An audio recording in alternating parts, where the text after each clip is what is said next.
Hey everybody, nice to see you. Welcome to Margaret being Margaret. I have been missing in action for a little bit. I don't have time with doing the training at the store, and I'm just tired. So I have a couple of updates for you, but something is wrong. Probably a lot of things are wrong. I am exhausted. I mean, as in, could fall asleep standing up exhausted. So I know better than what I've been doing, and I haven't been eating very healthy for a month or two. And my next door neighbor had turned me on to juicing years ago. When I do juicing, I feel so much better. So I'm hoping that I'm just nutrient deprived. So let's get some juices done.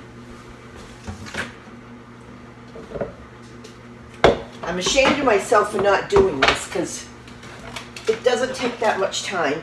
So I have it out, or I will have it out, so I can do it every day for the next couple of weeks and beyond if I'm not an idiot.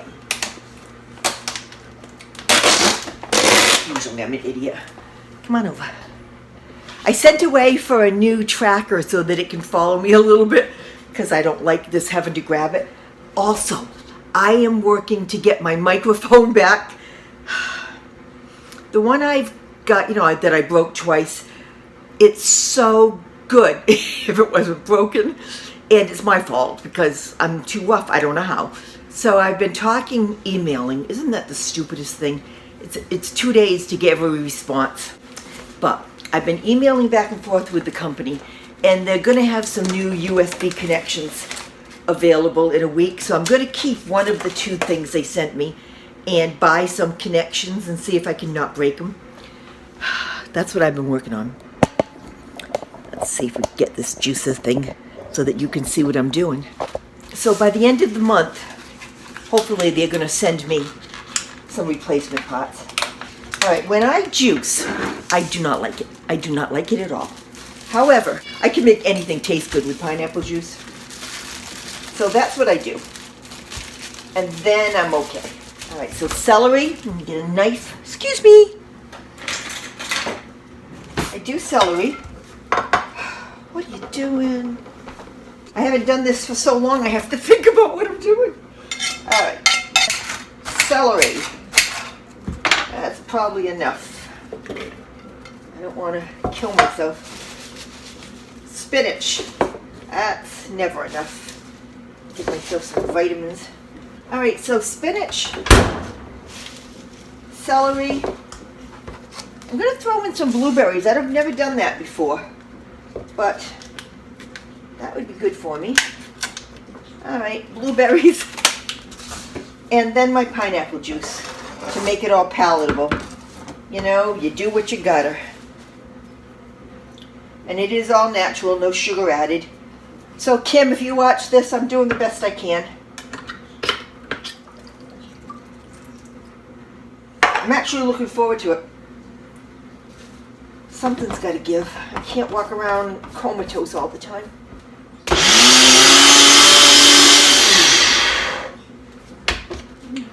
It's usually bright green. The blueberries made it almost a khaki color. All right, flash and flame test. Let's see if you like it. That's really good. I'm telling you, I drink this and I can feel it going directly where it's supposed to go. It's almost like my blood is revitalized. I'm hoping really and truly that that's what it's doing this time. I went to the doctor's. He had a cancellation yesterday, and I thought it would be a 2-minute check-in to get the results. Had to wait more than half an hour. He's worth it. I know he's busy, and I thought it would be fast. Of course not. I wrote down all the things we talked about because my tests came back worse than they were, which I knew. My cough is really intrusive, and I won't give you a bunch of stats, but my oxygen intake is satisfactory. My CO2 output when I exhale is really bad. It's 69%, that's bad. And I'm having trouble getting the air out of my lungs. So my lungs are actually enlarged. I'm gonna choose to say that's why I have a fat belly, because my lungs are all the way down there now. That's what I'm going with. Do not burst my bubble. I'm gonna have some more tests. I don't think there's a lot they can do, but it looks like it's LAC, large airway collapse. And the way he explained it is your airway has ridges in it this way, and they stay rigid. It's a semicircle, but your membrane on the bottom is softer. And for some reason, when I exhale, this is going like this and closing up. So I can't get the air out. That's why my lungs are expanding too. And if I list the indicators of this, it's a debilitating cough. Hello. Retained excretions, which is why my nights are so bad. Exercise intolerance. I thought I was just old. This might be a good thing. And breathlessness, which you can hear when I'm doing this. Excuse me. I'm always out of breath. And again, I thought I was just super out of shape. So this is another good excuse. It's not wonderful. It's not what I wanted. It's not the end of the world. My life continues just fine. It's one of those things. So there'll be a couple more tests, and we'll see if there's anything they can do. I just have to keep plodding along, which is what I've always done and what I always will do. I do have to get outside and mow the lawn. I noticed that was more difficult. That was what was really pushing me to figure out what's going on. I will get out there maybe this afternoon. If not, it'll be this weekend.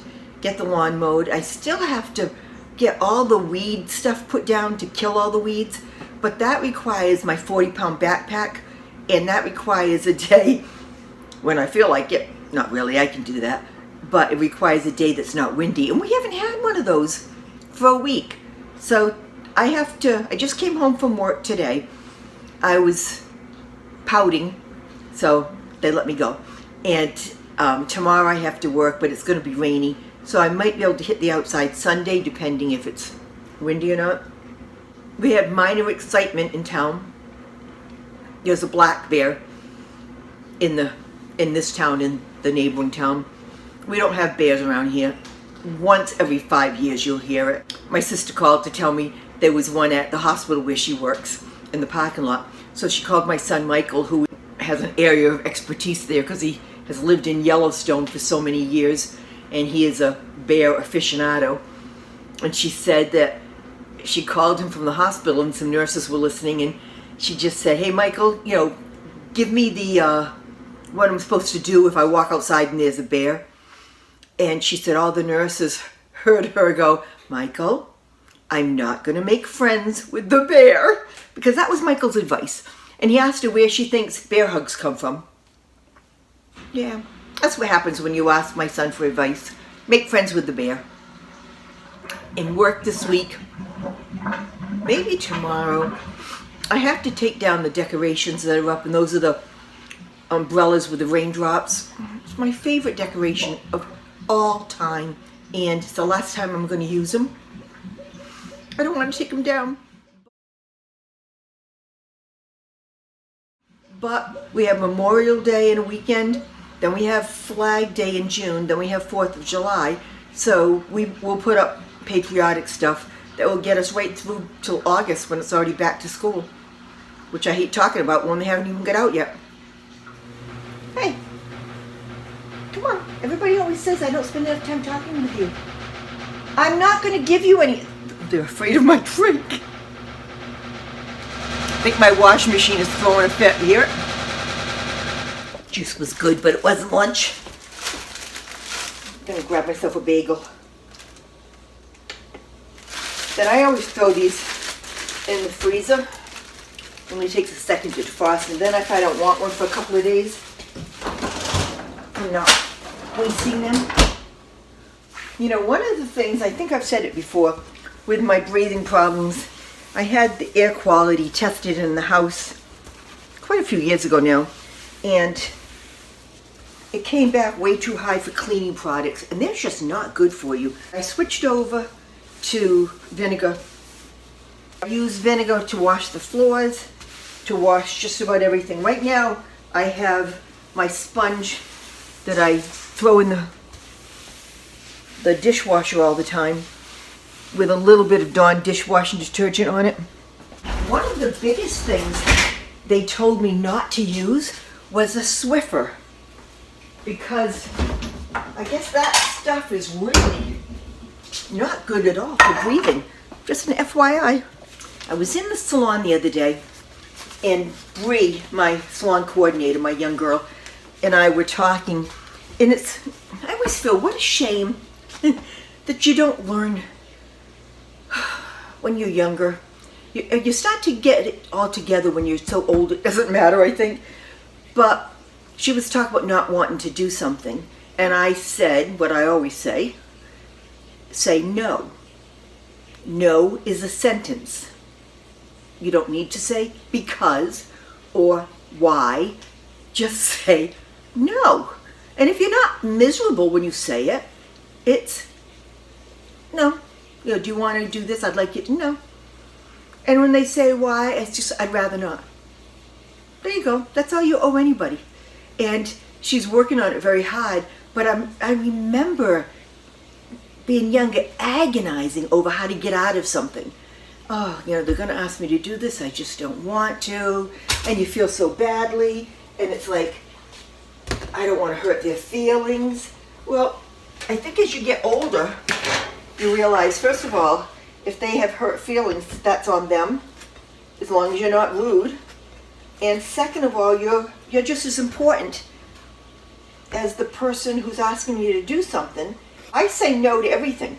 And I just don't enjoy doing a lot of things with people. I like my own company. It took a lot of years for my family to understand I wasn't going to participate, and that, you know, no hard feelings, I just wasn't going to participate.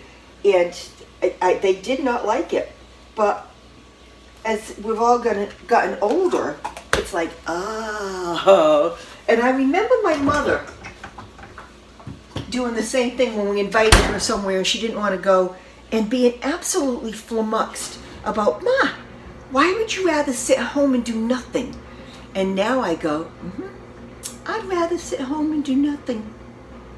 That's what I'm going to do. I'm going to go have my bagel and sit, see how the juice revives me. It might take a couple hours, but I'm expecting huge things from this, and I'll let you know how it is. I apologize for not being around. Retirement is getting closer. I can feel it. So this can't last forever. You all have a great week. Take care of yourselves, and please come back. Thanks.